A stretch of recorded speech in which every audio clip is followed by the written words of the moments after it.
Hi, I'm Anna Griffiths. I'm the Access and Interpretation Coordinator at the Shakespeare Birthplace Trust, and today I'm here in our archive strong room looking at a fantastic scrapbook I found for our Winter's Tale blog.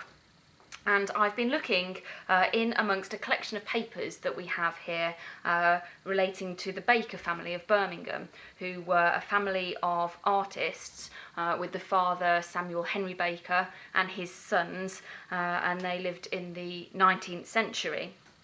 And we've got lots of things from them. We have diaries, sketchbooks, photographs, and amongst this collection of material I found a scrapbook that is full of cut out Christmas cards from, well, there's a few of them that have dates on them and they all say the 1870s. So we're talking here only about 30 years after commercial Christmas cards were introduced in Britain, and there's a fantastic selection which I will show you a number of in a moment, but really showing the range of things and designs that you're seeing on Victorian Christmas cards in the later part of the 19th century. So we'll start by looking at this very ornate page, and if I go a little closer in, you can see some of the wonderful designs that were featured on some of these Victorian Christmas cards. One of the things that really stands out to me as you glimpse through this scrapbook is just the range of colours that we're seeing here. I mean, we associate Christmas colours with sort of traditional red and greens and golds, and they're here, but along with lots of really vivid pinks and violets, blues and yellows, and that card's a really good example of that. You see a sort of traditional wintry scene in the middle. You've got holly and other flowers around the edge, but the colours are really, really vibrant, perhaps more so than some of the cards you might see today. But the designs on the whole are very similar. Again, up here you can see a robin, and you can see lots and lots of robins if you look through this scrapbook. And we also have holly there again. The card below that is a really pretty nativity scene that you can see there with Mary and Joseph and the cattle. If I turn the page this way, we can see another design you might get nowadays, a lovely Christmas tree with candy and presents and a little jester and a drum and toy horse, so lots of traditional gifts, lots of happy children and other decoration things we see. We've got a number of butterflies on that page. We also see some of these designs are slightly three-dimensional. I won't lift it too much because it's very fragile, but this angel and this lattice around the edge lifts up, so it would have been slightly 3D.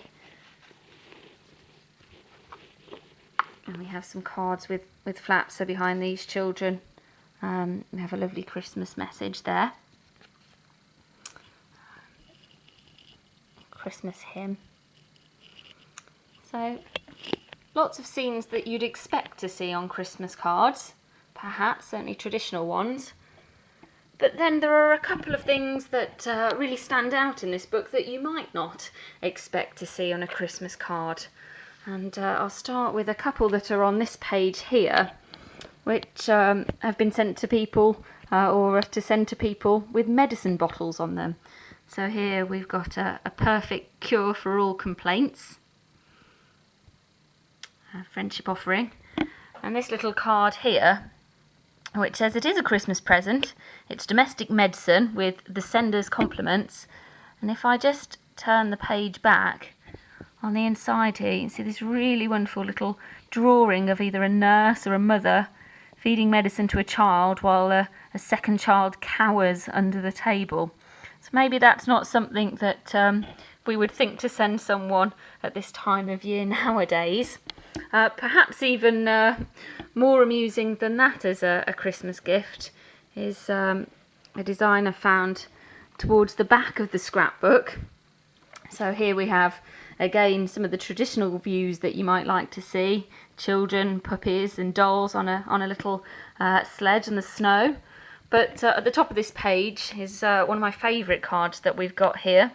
It says "A Joyous Christmas," but to display that, we've got what looks like a giant fly, or maybe even a giant wasp or bee, chasing after two startled children.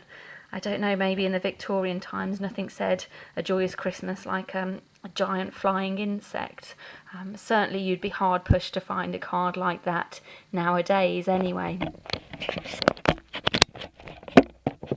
Well, I thought it was a brilliant thing to come across in our archive, a really wonderful sort of treasure. It certainly has brightened up my festive season. Hopefully you enjoyed looking at some of the pictures in there, and it's brightened up your Christmas too.